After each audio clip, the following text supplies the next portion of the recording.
رجالا كثيرا ونساء واتقوا الله الذي تساءلون به والأرحام إن الله كان عليكم رقيبا. وقال الله تبارك وتعالى في كتابه العزيز: يا أيها الذين آمنوا اتقوا الله وقولوا قولا سديدا يصلح لكم أعمالكم ويغفر لكم ذنوبكم ومن يطع الله ورسوله فقد فاز فوزا عظيما. أما تنا مجفق الله سبحانه وتعالى ويا الله جل وعلا أتكون عنزا مجفتشن والواليل أتندلز بي الله سبحانه وتعالى بانغالينا وريبي ينجل الله بياتكولي لا ومولي يكتولك الوبلام رفاني مروك بانتي أين الله سبحانه وتعالى باب الجاكو نابو توالى تبارك وتعالى تابو توالى روكو بانتي بانو باب الجاكو إنسي بابا جيكوي وبولي ياوي بيجينا ماسو بيبا بيباتامي ني الله سبحانه وتعالى أبو توالى روكو بانتي أكدك بكبك ودكو كدي الله سبحانه وتعالى كي يبقى لكويلة كونسي kabaka weddeko Allah n'abajjako ebyengeri ebyo oboolyawo bibaba bayina era nga bwe kiri nti si bulamu bwokka Allah subhanahu wa ta'ala bw'atuggyako solokera ku makya Allah n'akuggyako ekimu mu byengera bye olubereberera okuba nti wali okiina nga bwe kiri nti bangi mu baanaadamu Allah yabajjako ekyengera ky'ensimbi nga baaliko abagagga akaseera ne katuuka akaseera Allah subhanahu wa ta'ala n'abaavuwaza. Bangi mu bo bamanyikiddwa mu maaso gammwe,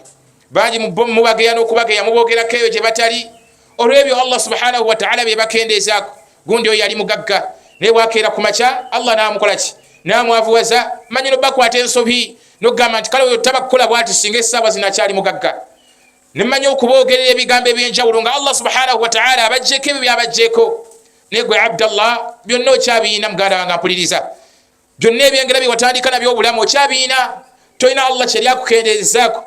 Olina obulamu ssa. Bangi tunuulira Allah baggyeko obulamu. Olina obulamu tolina bulwadde bwonna bukuluma. Toina musujja ngeri Allah subhanahu wa ta'ala babonyabonya n'emisujja.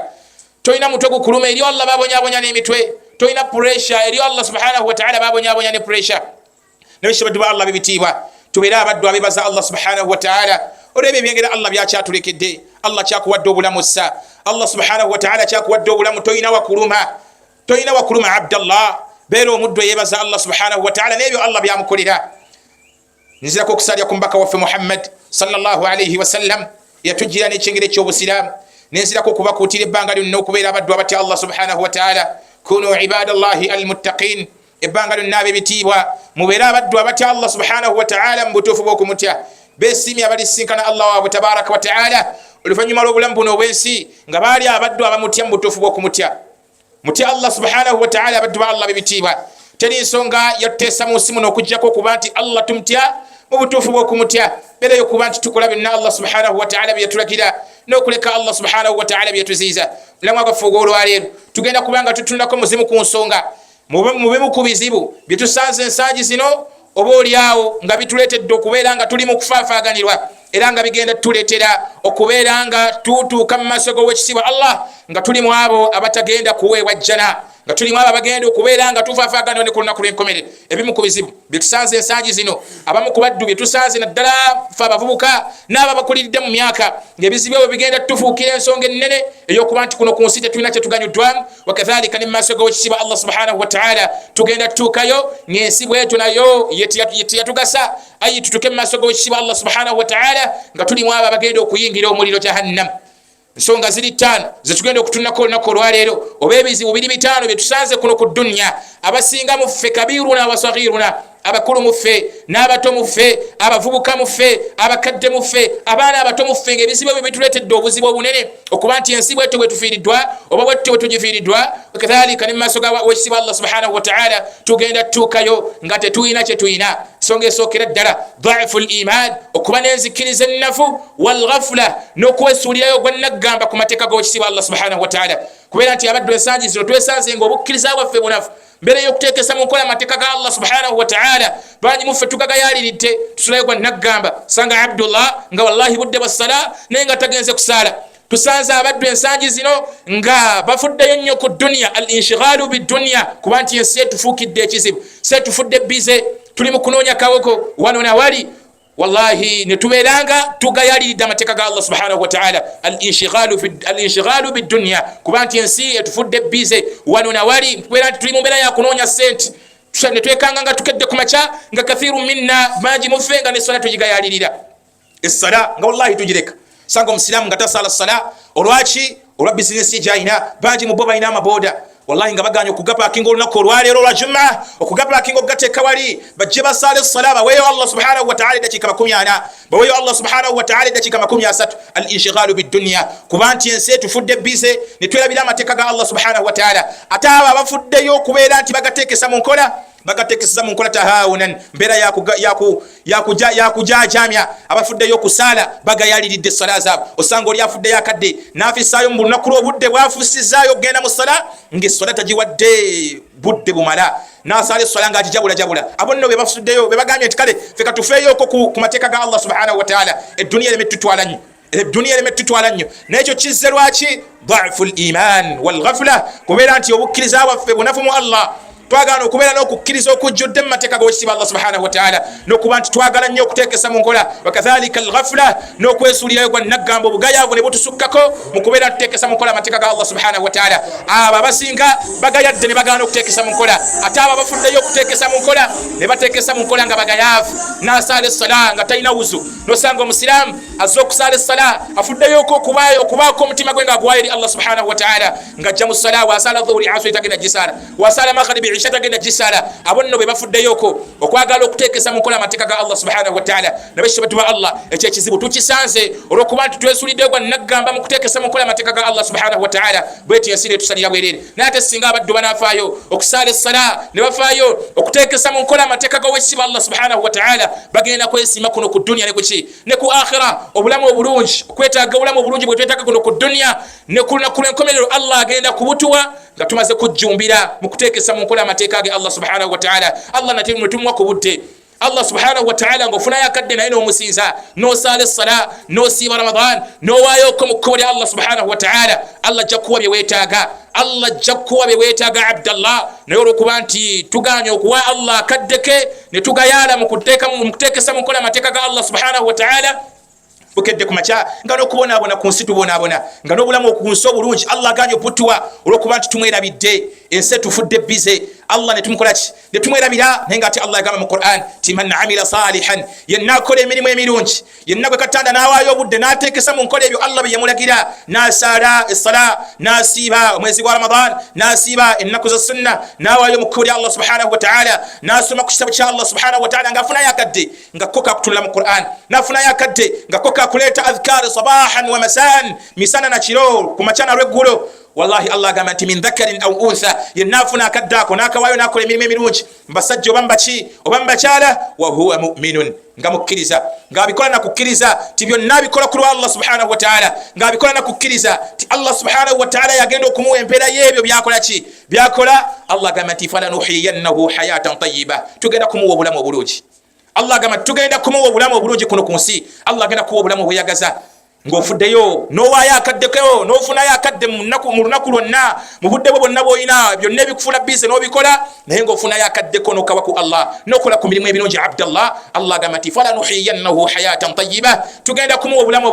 obulungi walanajziyannahum bi ahsani ma kanu ya'malun ate ku yawma alqiyama Allah agenda kukuwa empeera ogenda kubeera weesimye kuno ku dunya ne ku akhira ku nsi ofuna obulamu obulungi wakadhalika ne ku yawma alqiyama Allah agenda kukuwa empeera y'ebyo bye watakabaniranga yoba obudde bwe wawangayo n'ojjukira ku Allah subhanahu wa ta'ala kati ensonga esookera ddala bimu ku bizibu byetusanze ensangi zino ebituviiriddeko okufaafaaganirwa kuno ku dunya ate nga ne yawma alqiyama tugenda tutuukayo mu maaso g'owekitiibwa Allah nga tetulinayo ke tulinawo dha'fu al-iman wal ghafla kubeera nti obukkiriza bwaffe bunafuye ku mateeka ga Allah n'okuba nti tusinza Allah subhanahu wa ta'ala kadhalika n'okuba nti tugayadde tubadde bagayaavu tuli bagayaavu baddu ba Allah subhanahu wa ta'ala abafuddeyo okuteekesa mu nkola balabanga basulya gwe nagamba tebafaayo okulongoosa bye bakola azze okusaala omusanga asaala essala nga yenna agijabulajabula sanga asaala essala nga wallahi yenna nga mugayaavu ekika ekyawaggulu nabakiti baddu ba Allah bebitiibwa eddagala ku nsonga eyo kwe kubeera nti tujjumbira okuteekesa mu nkola amateeka ga Allah subhanahu wa ta'ala Allah ajja tugirawo ebizibu byonna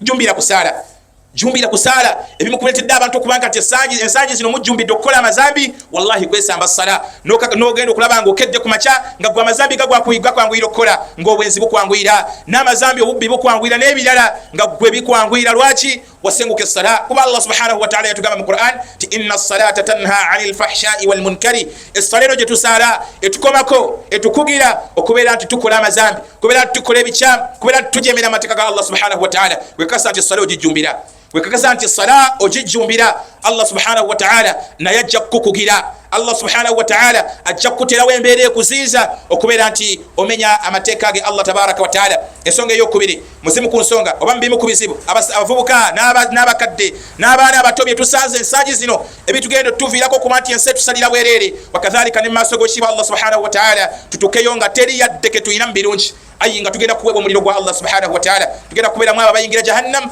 Ensonga ey'okubiri ashahawat wal alaqati al muharrama kubeera nti twettanidde nnyo okubeera nga tubeera mu madhambi amanene omuli zina ashahawat kubeera mu mazambi ga zina kubeera nti tujumbidde nnyo obwenzi obwagazi bwaffe bususse ekkomo kubeera nti naffe tutuuse ekiseera nga wallahi tetukyekomako ku bwagazi bwaffe netumaliriza nga abakadde muffe n'abavubuka muffe bettanidde ekkuba erya zina n'okuba nti tutadde obwagazi mu ebyo Allah subhanahu wa ta'ala bye yatuziiza ne bukeera ku makya ng'osanga abaddu ba Allah b'ebitiibwa nga batadde obwagazi bwabwe basajja ku basajja ne bateeka obwagazi bwabwe bakyala mu bakyala ng'osanga omukyala ng'ayagala mukyala munne nga bali awo nti ng'omu baafumbirwa n'okufumbirwa n'osanga omusajja nga wallahi bali mu mbeera efaanaganako bwetu ng'omusajja yawasa musajja munne. Inna lillahi wa inna ilaihi raji'un okwosigwe mukwano gwe yatulagira Allah subhanahu wa ta'ala n'okubajjukiza nti Allah tabaraka wa ta'ala yazikiriza omulembe mulamba lwa nsonga efaanaganako bwezi lwa nsonga ezifaanaganako bwezi kuba tutaddewo enkolagana yaffe n'omukwano oguli haramu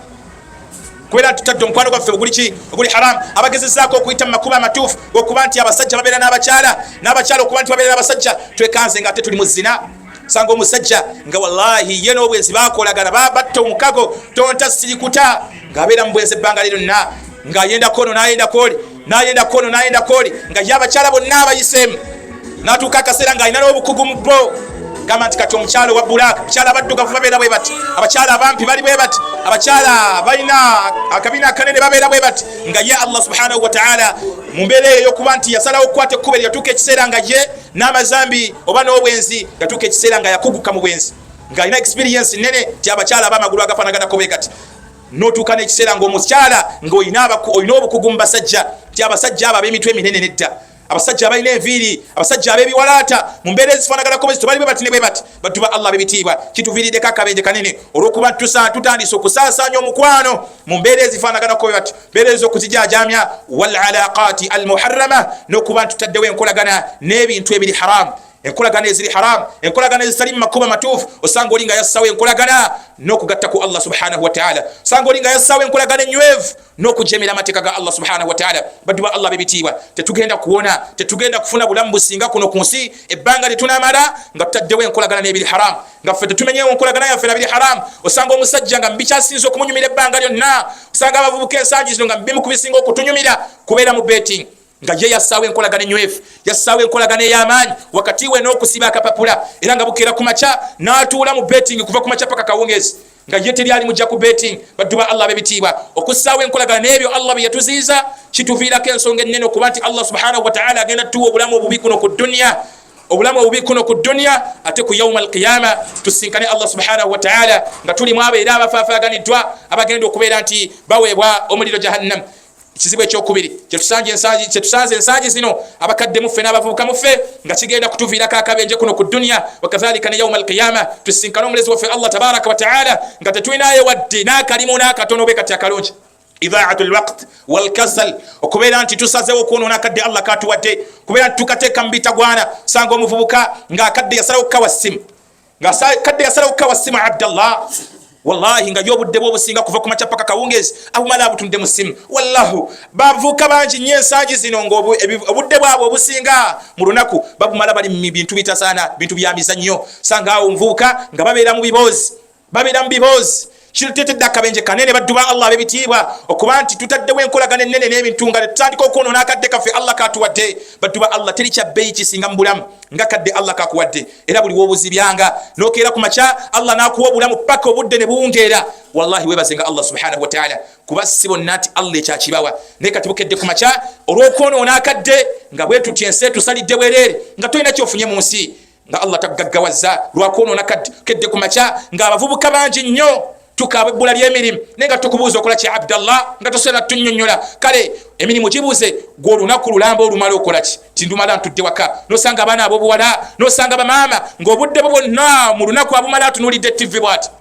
idaatul waqt okwonoona akadde konoona akadde Allah subhanahu wa ta'ala kakuwadde wal kasal n'okubeera abagayaavu mu kukola abavubuka twagala ennyo okukola baddu ba Allah b'ebitiibwa obudde obusinga tubumalidde mu bitali mu makulu netumalirizanga wallahi bwetu bwe tufaafaganiddwa netubeera nti n'okukola tugayaliridde okukola abavubuka abasinga ensangi zino twagala nnyo ebintu by'okukakeeka nazzikuno nga bakadde baffe bataata baffe batukubiriza nnyo okukola emirimu egy'amaanyi nikubakuba nti ne bataata b'ennaku zino sikyabategeera bataata bedda ng'akwata omwana n'amutwala ku lulimbi naye taata ennaku zino afuluma ogenda okukola n'aleka omwana omuvubuka ewaka alina emyaka 15 muvubuka olina omuvubuka alina emyaka 2 lwaki omuleka ewaka ng'ogenda okukola lwaki omuleke wakanga ogenda okukola nobuloka bukeera ku makya ng'abavubuka ensangi zino bwe batyo ebitiibwa bifudde bwe batyo ebigendererwa byabwe ne bifa matat mashairuhum abavubuka bakedde ku makya nga ebigendererwa ne bifa naawe ebigendererwa by'omuyinamu nga taata ne bifa yagala omwana abeere bulungi yagala omwana abeere mukozi naye nga naawe omugayaliridde omwana mulage ekkubo abavubuka bali wano olwaleero wallahi akadde Allah kakuwadde kakozese bulungi muddu wa Allah w'ekitiibwa mpuliriza mbaka waffe Muhammad sallallahu alayhi wasallam yatugamba nti abaddu ba Allah b'ebitiibwa nti ni'matani ebyengera bibiri bwe biti maghbunun fihima kathirun minan nas bangi mu banadamu bali mu kufaafaganirwa bali mu khasara lwa butategeera bukulu bwabyo ebyengera bimeka ebyengera bibiri bangi mu banadamu bali mu kufaafaganirwa bagenda kubeera mu kufaafaganirwa ku yawma alqiyama bagenda tuka mu maaso g'ekitiibwa Allah nga tebalina ke balinayo naye ng'obuzibu bwava ku ki tebategeera byengera bibiri Allah subhanahu wa ta'ala bye yabawa yagamba byengera ki ni'matu siha ekyengera ky'obulamu nga toyina wonna wakuluma ng'oli mulamu nga toyina wonna wakuluma wallahi nga toyina musujja gukuluma toyina yadde okugulu okukuluma toyina yadde alusaazi toyina yadde obulwadde bw'ekibumba toyina yadde aniya nga toyina bulwadde bwonna bukuluma kyengera kyamaanyi Abdallah Allah waba kikuwadde kikozese bulungi wal faragha n'agamba abadde olw'obutategeera kikulu kya kyengera kyakadde Allah kyabawadde wallahi hum khasran bali mu kufaafaganirwa olw'obutategeera Allah kadde kakuwadde Allah akuwadde akadde muganda wange ow'ekitiibwa Allah akuwangazizza naye akadde kakuwadde obuwangazi Allah bwakuwadde obumaze mu kwonoona baddu bangi mu bavubuka nga kuva byayigira obuvubuka bwe yaweza emyaka 15 okutandikirawo wonna asenga obudde bwabwe mala mu zzaala sanga abavubuka n'akeera ku makyanga Allah yamuwa n'omulimu alina booda avuga naye n'akeera ku makya n'atuula ku siteegi n'akuba emboozi paka ssaawa 10 paka ssaawa 11 olujjukira nti kati alina okuddayo waka n'ekintu n'alyoka atandika okugenda okunoonya n'alyoka agenda ku kkubo n'atandika okuyaggayagga baddu ba Allah b'ebitiibwa akadde Allah kakuwadde kakozese bulungi mu mbeera bbiri kakozesemu ebyo ebikugasa ku dunya bakadhalika n'ebyo ebikugasa ku akhira kakasa nti wallahi akadde Allah kakuwadde tokonoona Abdallah kati ekizibu kino kyo kitufuukidde ekizibu ekyensangi zino okuba nti abaddu abasinga ensangi zino wallahi bonoona akaseera bonoona obudde Allah bwabawadde bonoona obudde Allah subhanahu wa ta'ala bwabawadde Allah akuwadde akakisa owangadde wakaseera Allah akuwadde n'omulimu Allah akuwadde n'omulimu naye abavubuka ensangi zino n'okukola tuganya okukola kyokka ti Allah akuwadde akadde akakola genda okole Abdallah genda okole muddu wa Allah mpuliriza keera ku makya keera ku mulimu gwe bakuwadde bangi muffe n'okukeera ku mirimu tetwagala wallahi bangi muffe n'okukeera ku mirimu tetwagala naye nga tetukaaba bizibu tukaaba mbeera mbi naye bakuwadde omulimu balinayo bakuwadde akalimu bakuyambye n'okukeera ku mulimu gwa mukamaawo toyagala kukeera bwatyo bwe yasabira omubaka waffe Muhammad sallallahu alayhi wasallam umma ye yonna n'atugamba nti Allahumma barik ummati fi bukuriha hadithi ya Sakhari al-Ghamidi radiyallahu ta'ala anhu omubaka waffe Muhammad sallallahu alayhi wasallam yagamba nti ay Allah nkusaba oteeka emikisa mu umma yange eri abo bonna abakeera ku mirimu gye bakolera n'okeera ku makya ssaawa 10 ba'da al-fajr kwakava ku mukeeka n'odduka ogende gy'okolera n'odduka ogende gy'okolera naye osanga omuvubuka ng'okumakya olukera bw'ati akuyambye n'asaala ng'ajjayo simu tandika tandika kubeerawo ku TikTok n'ebirala baddu ba Allah idaatul waqt okubeera nti tusazeewo okwonoona akadde Allah katuwadde kituviiriddeko akabasa okuba nti essaawa zino bangi tubawulira nga bakaaba bwavu osanga muvubuka myaka 25 akaaba bwavu osanga kati abali mu myaka 4 nga bakaaba bwavu lwaki akadde ke balinaako okukola bakakozesa bubi Abdallah sanga abakadde ali myaka 7 akaaba bwavu nenga sike kadde ke yandibadde akabiramu obwavu ng'abaana be yazaala tebamugasiza lwaki akadde ke yalina okukozesa obulungi ng'akyali mububuka n'okuteekateeka abaana bano basobole mukwatirako ng'akuze teyakakozesa bulungi baddu ba Allah b'ebitiibwa abakulu muffe n'abato muffe akadde Allah kakuwadde kakozese buki kakozese bulungi Abdallah keera ku makya ogenda okole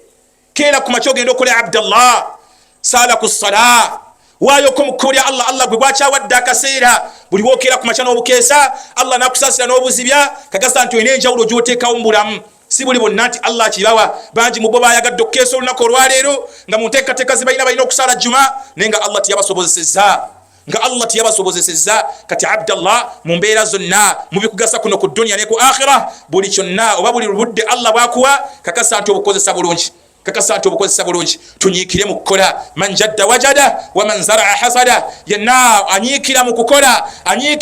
byonna n'ateekamu amaanyi Allah jamulaga ku maanyi ge yateekamu mu kukola ekyo kyaba ateekeddwa nabo kibadwa Allah kitulaga ki nti bannanga kadde Allah kakuwadde nyiikira oba oliawo mudda Allah subhanahu wa ta'ala ajja kukulaga kwekyo kukula byebyo biwakola aquli qawli hadha fastaghfirullah li wa lakum wa lisa'il muslimin innahu huwal barrul karim wa huwal ghafurur rahim.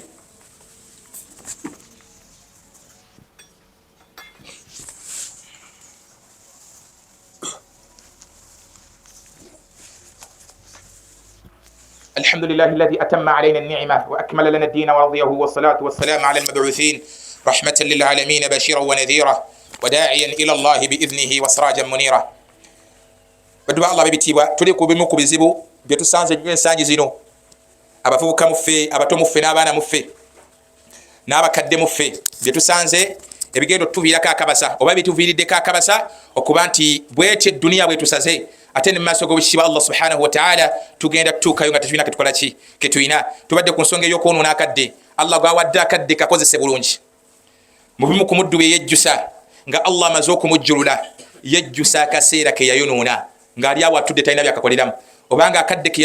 yali awo ng'amaze nga akakoleramu ebitalina mugaso tebwetulako Abdallah ogenda kwejjusa mu maaso g'ekitiibwa Allah. Umar ibn Khattab radiyallahu ta'ala anhu yagamba tekakutanda nga nokera ku makya nozinga emikono gyo ne wetuulako n'otuula mu kazigo ko gwe omuvubuka mpuliriza n'otuulaawo n'otandika kuwanika mikono Allahumma rzuqni kama ayi Allah nkusaba ngabirire ng'olinga alowooza nti anna samaa ti mazima ddala eggulu yumtiru dhahaba walfidda ngolinga alowooza muli nti eggulu eryo ligenda tonyesa zaabu ne feeza olinga alowooza nti eggulu eryo weliba litonyesa sente olinze enkuba etonye kati guno omwezi gubadde gwa nkuba ng'olinze ti enkuba enaatonya egenda kutonyesa ku nsimbi obeere bulungi egenda kutonyesa ku zaabu ne feeza obeere bulungi ng'atukubiriza okukola Umar ibn Khattab radiyallahu ta'ala anhu kadde Allah kakuwadde teweetulako mukulu ampuliriza teweetulako Abdallah wallahi tuleme kwetuulako baddu ba Allah bebitiibwa akadde Allah katuwadde tukakozese bulungi tuleme kwejjusa mu kaseera ako nga Allah tumusisinkanye balibeera mu muliro jahannam Allah subhanahu wa ta'ala balirondamu abo mubangi n'abagamba nti muyingire omuliro jahannam Allah tugamba nti bagenda kubeeramu nga hum yastarihuna fiha bagenda kubeeramu nga bakaaba balajana bakuba biwoobe nga bagamba batya yaquluna rabbana akhrijna na'malu saliha ti ay Allah waffe wekitiibwa ay Allah omulezi waffe akhrijna tukusaba otujje mu guno omuliro gw'otutaddemu Allah otuzzeyoko ku nsi na'malu saliha Allah tukole ku mirimu emirungi gye tutasobola kukola tukozese kadde Allah katasobola kukozesa mu kaseera we twali tuteekeddwa okukakozesa na'malu salihan ghayra alladhi kunna na'mal tukole ku mirimu emirungi gye tutasobola kukola mu kaseera we Allah nga tukyali balamu Allah agenda babuuza yawmal qiyama kyenjagadde okumaliza nakyo ensonga eyo Allah agenda babuuza ti abaffe awalam nu'ammirukum Allah agenda babuuza abo balibeera muliro jahannam nga basaba Allah abazze ku nsi bakozesa akadde ke batasobola kukozesa Allah babuuze abaffe saakuwa kadde kamala abaffe Allah tekuwa buwangazi bumala wabalagta 40 noyingira emyaka 4 wabalagta 60 wayingira emyaka ameka 5 noyingira emyaka 6 wawezako ku myaka 3 Allah yakuwangaza noyingirako myaka ameka 3 nga banji mbo wabaziika nga balina emyaka 25 gwali myaka 3 wano Allah akutusiza myaka 3 nesoko fumitirize moyizo kulowooza kadde katono negwe bamekabe wakazika nga bali myaka 2 bamekabe wakazika bamekabe wakawulya nga babaziise nga balina emyaka 10 bamekabe baziise nga bawiki bamekabe baziise nga banaku 2 bamekabe baziise nga basaawa bamekabe baziise nga ne ku nsi tebalina kye bategedde kubikwatagana nasi ng'olwali okutonya ku nsi bwati yatonya mufu kati Allah agenda kubuuza abaffe awalam nu'ammirukum saaku wakadde kamala Abdallah saaku wakadde kamala oli okutandika okwejjusa essaawa zino Allah agenda kubuuza bangi mubbo Allah bawadde abuwangazi obumala naye mbukozesa bubi bangi mubakadde baffe abatudde wano olwaleero ng'oli myaka nkaaga wallahi nenga gwomu kuba kyasinza obwenzi, gwomu kuba kyasinza okwonoona, gwomu kuba sinza fubitizi, gwomu kuba sinza okuloga, gwomu kuba singa okubeera nti babeera mu bintu ebiri haramu, gwasinga okubeera mu nkolagana eziri haramu. Nenga oli myaka nkaaga, oli myaka nkaaga. Ali bun Saidi bun Dajam Allah musiime yawandiika ekitabo kiramba nga akobola bakadde bafe abayingidde emyaka nkaaga. Yakiyita ya sahibu 60, yakiwa omulamu okugamba nti ya sahibu 60 ayyaman balagha 60, abange mwe bayingidde emyaka nkaaga, abange gwe ba myaka nkaaga nga abakowola okubategeeza ti bannange mwetereze buli woyingira emyaka enkaaga. Wallahi obuwangazi bwobuba bugenderedde, oba otandise okutuwubirako, oba otandise okusula indicators, oba opakinga, oba otandise okulinnya ku break, oba otuuse Abdallah naye osanga kati bakadde bafaabo nga bakyasinza okwettanira amadhambi. Oli myaka nkaaga okyayonoona. Lwaki oyonoona? mu kitabo kiyitibwa Riyadu Salihin ekyamukadde waffe ayitibwa Imamu Nawawi Muhyiddin Abi Zakariya Yahya bun Sharaf An-Nawawi rahimahullahu ta'ala yaleetamu omulama mulamba ng'atukubiriza okubeera nti twongera okukola emirimu emirungi, tuyayaana, twongeramu amaanyi mu kukola emirimu emirungi n'okwettanira nnyo okukola emirimu emirungi. Liman balagha 60, eri abo bonna abayingidde emyaka nkaaga. Wallahi oba oweddeyo okubuulirira abo tekitegeeza nti kati ffe abavubuka tugira twonoona. Nedda, naffe twetereze Abdallah, toyinaayo kakisa kakubiri, teri atafa, teri Allah gwatajjulula. Oganye okukozesa kadde Allah kakuwadde, naye kimanye okufa kuwe kunaaba kusembedde. Allah tagenda kukwongezaayo kuwaayo chance yakumeka yakubiri. Allah tagenda kuwa chance yakubiri. Kati bannange idaatul waqt kizibu kizze kyamaanyi okubanga kati tususse okwonoona obudde, tususse okwonoona ebiseera, tususse okwonoona essaawa Allah zaatuwadde. Wandisanye okutuulaawo nga gwe buli ssaawa eyita mu lunaku lw'ogibalira ogambe essaawa tuyingire ziri ssaawa 3 abaffe naakoze eki kuva ku ssaawa kuva ku makya zizino ziyingidde nnya ziweze naakoze ewookya ekinyamba kuno ku nsi ne ku akhira. Beera nga weemonitaringa Abdallah, hasibu anfusaka qabla an tuhasab, kakasa nti weebalaabalamu nga tonnatuuka kubalibwa Abdallah. Ensonga endala, ensonga ey'okulanga mmaliza ebigambo byange, muzimu ku nsonga ezituleetedde akabenje akanene, bimu ku bizibu byetusanze ensangi zino ebituleetedde okufaafaaganirwa kuno ku nsi. Wakadhalika ne yawma alqiyama nga tugenda tutuuka mu maaso g'ekitiibwa Allah nga tetulina kye tulina. Suhbatu suu, okubeera n'emikwano emibi, okubeera n'emikwano emikyamu. Banyi muffe tulina emikwano gye tulina emikwano gye tutambuliramu naye ng'emikwano gyonna mibi. Teri mukwano gw'olina gukulungamya ku mateeka ga Allah, teri mukwano gw'olina gusobola kukujjukizayo yadde ayemu, tolina mukwano gw'olina okujjako nga guli mu haramu, kiba kitegeeza naawe ogenda kuba mu haramu. Mikwano gy'osinga okuba nagyo gibeera mu zzaala, mikwano gy'osinga okubeera nagyo gibeera mu riba, mikwano gy'osinga okubeera nagyo banyi ba myenge babeera mu biduula, kiba kitegeeza naawe ogenda kukwata ekkubo eryo. Yagamba omubaka waffe Muhammad sallallahu alayhi wa sallam ti almar'u ala diini khalilihi, yali atukuliza ku nsonga eyo, yatugamba nti omuntu yenna abeera ku ddiini ya mukwano gwe. Buli wobeera ne mukwano gw'omubi kiba kitegeeza naawe ogenda kubeera mu ki. Abaganda mwina hadithi yamu, mwina olugero lwammwe olugamba mbuulira gw'oyita naye nkubuulira empisa zo, kubuulira empisa zo. Otugamba bugambi gw'otambula naye gw'okola naye, ffe netugamba kati naawe oli booti, oli booti. Nabwe kitwa Allah suhbatu suu, okubeera n'omukwano mubi. Abavubuka abali muno, abaana abato abasomera abali muno, mbakubiriza kakasa nti oba olina mukwano gwo gw'oli naye, kakasa nti mukwano gwo mulungi. Abaffe mukwano gwo afuna yakadde n'akubuulira ku bizimba. Abaffe mukwano gwo wali otuddeko ne mukwano gwo basajja bakulu abali wano olwaleero nga ye buli omutuula nayawo mulina bizinesi ze mukutula, mulina bye mumalako ebibazza mu maaso ebibagasa kuno ku dunia ne ku akhira. Suhbatu suu, yatugamba sallallahu alayhi wa sallam buli muntu yenna, buli musajja yenna, buli mukyala yenna abeera ku ddiini ya mukwano gwe, ayi abeera ku nkola ya mukwano gwe. Natugamba nti falyanzuru ahadukum amman yukhallil, kisaanye buli omu yeetegereze atunuulire nnyo atekewo eriisa ejjogi kwani gwagenda okufuula mukwano gwe, kuba bigenda kubaamu okwejjusa yawma alqiyama. Bimu ku muddu byagenda okwejjusa mu maaso g'ekitiibwa Allah ye mukwano gwe gwe yalina omubi. Agenda kutuuka okugamba Allah omuddu yenna agambe nti lam attakhidh fulanan khalila, singa gundi saamufuula mukwano gwange. Laqad adallani ani dhikri, ye yakolanga gwakumbuuza bubuuza kunzija ku kkubo ttuufu,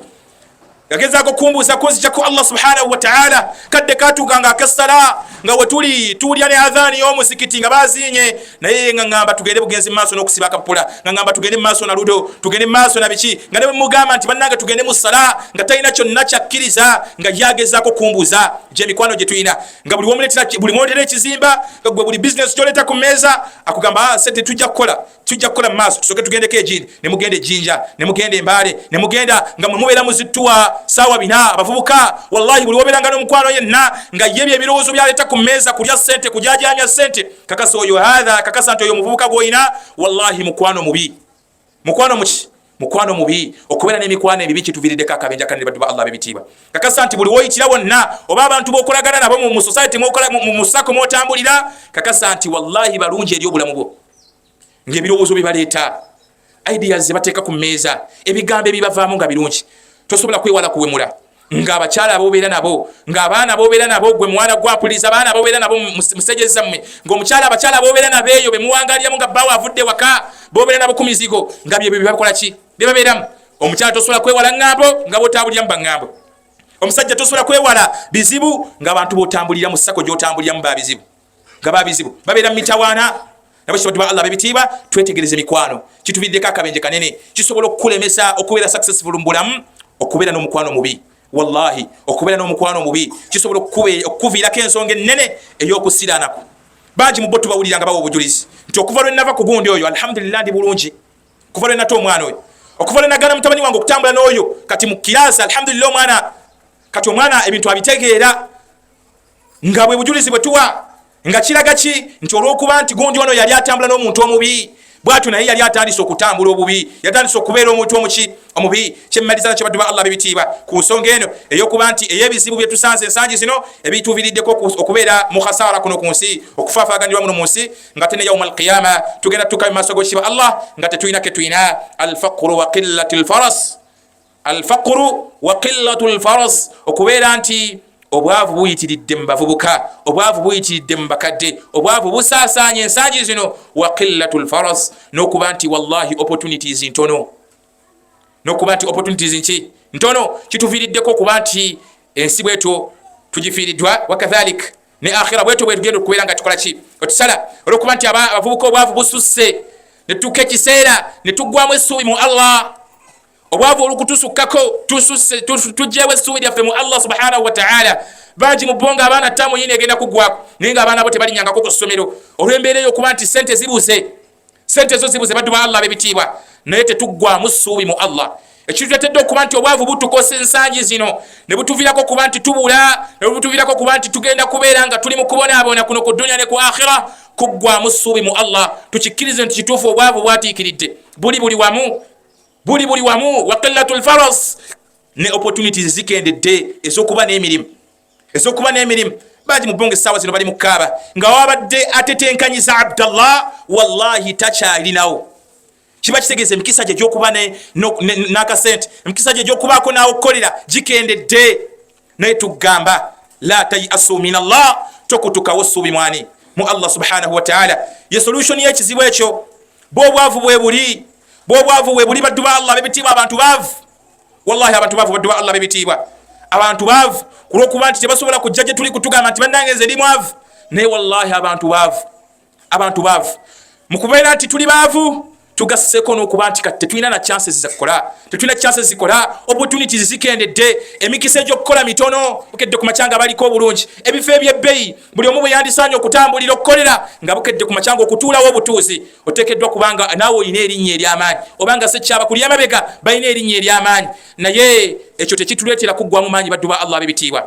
tekituleetera kuggwamu maanyi abebitiibwa baddu ba Allah tekituleetera kuggwamu maanyi tusigale ku Allah waffe tabaraka wa ta'ala tugumiikirize anna nasra maa sabra mukimanye nti mazima ddala okutaasibwa kwa Allah subhanahu wa ta'ala okutujja mu mbeera gye tulimu embi kujja luvannyuma lwa kugumiikiriza tugumiikirize baddu ba Allah bebitiibwa n'essuubi tube nalyo mu Allah subhanahu wa ta'ala bamaama bangi tuli mu kaaba nga wobadde ojja kafiizi k'omwana wallahi bakusenguddewo nga bakusenguddewo bavubuka bangi tubadde tuvudde mu bubbi abavubuka wallahi babadde bettanidde okukola ensangi zino nga bagenda ne beeyiyiza ku makubo wasiikira akacapati wabadde ateeka akadaala ke wayiyiza Abdallah wallahi nga bamugobyewo tugamba nti yadde essuubi lyo lyobadde olinawo mu nsi eryokuba nti otetenkanya akawogo baligyewo Abdallah tokutukawo essuubi mu Allah waali wallahi Allah subhanahu wa ta'ala wali temukutukawo essuubi kizibu tukisanze kisobola tuviirako ensobi ennene kisobola tuviirako akazibu akanene okuba tufaafaaganirwa muno mu nsi ne ku akhira naye eddagala lyakyo kugumiikiriza baddu ba Allah bebitiibwa tudde mu masajid tuwanikire Allah subhanahu wa ta'ala ajja kututaasa Allah subhanahu wa ta'ala ajja kututaasa baddu ba Allah bebitiibwa temweraliikirira temutya Allah subhanahu wa ta'ala ajja kubataasa Allah subhanahu wa ta'ala ajja kubataasa naye ddi luvannyuma lwa kubeera nti temukutuseewo essuubi mu ye maama ali awo waffe wempangalira akaaba maziga gamba nti wallahi essuubi lyokka lye mbadde nalyo wewe wembadde ntetenkanyiza akawogo olweggulo nga nguza abantu emmere tonninyira akaba maziga kati tukoze tutya batujjako chances emikisa gye tubadde najja gy'okuyiyiza tebatuwadde wakudda naye la tayasu min Allah temukutukawo suubi mwani mu Allah subhanahu wa ta'ala oba oliawo Allah jattuggulira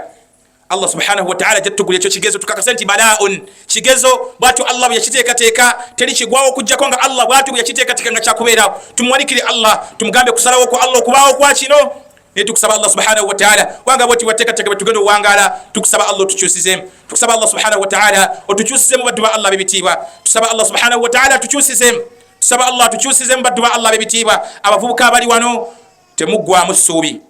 temuddayo kubba kokubba kamwali kwa mwavaako edda nga mutandise okubaako we muyiyiza tubasaba temuddayo muwanikire Allah subhanahu wa ta'ala bamaama temugenda mu birala temugenda mu shiriki bamaama abo batendewalira nnyo natuka ekiseera kati bamaama bangi bagadde kati okugenda okugezaako okwetambulirako bamaama tebetambulirako bataata batudde wano olwaleero nga naawe emikisa gyolaba giweddeyo wobadde otetenkanyiza obadde n'akadaala ka capati nga woyiyiza Abdallah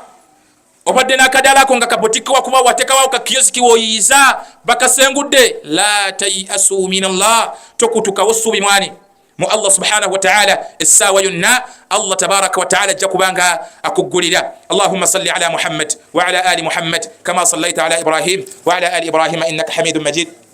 وارض اللهم عن الأربعة الخلفاء الراشدين خصوصا منهم أبو بكر وعثمان وعلي وعن 6 بقية من أصحاب الجنة اللهم أعز الإسلام والمسلمين وأذل الشرك والمشركين ودمر أعداءك أعداء الدين واحمل حوزة الإسلام يا رب العالمين اللهم لا تدع لنا في مقامنا هذا ذنبا إلا غفرته ولا هما إلا فرجته ولا دينا إلا قضيته ولا حاجة من حوائج الدنيا إلا قضيتها يا أرحم الراحمين اللهم أرنا الحق حقا وارزقنا اتباعه وأرنا الباطل باطلا وارزقنا اجتنابه اللهم أرنا الحق حقا وارزقنا اتباعه وأرنا الباطل باطلا وارزقنا اجتنابه اللهم اقسم لنا من خشيتك ما تحول به بيننا وبين معصيتك ومن طاعتك ما تبلغنا به جنتك ومن اليقين ما تهون به علينا مصائب الدنيا اللهم متعنا بأسماعنا وأبصارنا وقوتنا أبدا ما أبقيتنا اللهم اجعله الوارث منا اللهم اجعل ثأرنا على من ظلمنا وانصرنا على من عادانا ولا تجعل مصيبتنا في ديننا ولا تجعل الدنيا أكبر همنا ولا مبلغ علمنا ولا تسلط علينا من لا يخافك فينا ولا يرحمنا اللهم آت نفوسنا تقواها وزكها أنت خير من زكاها أنت وليها ومولاها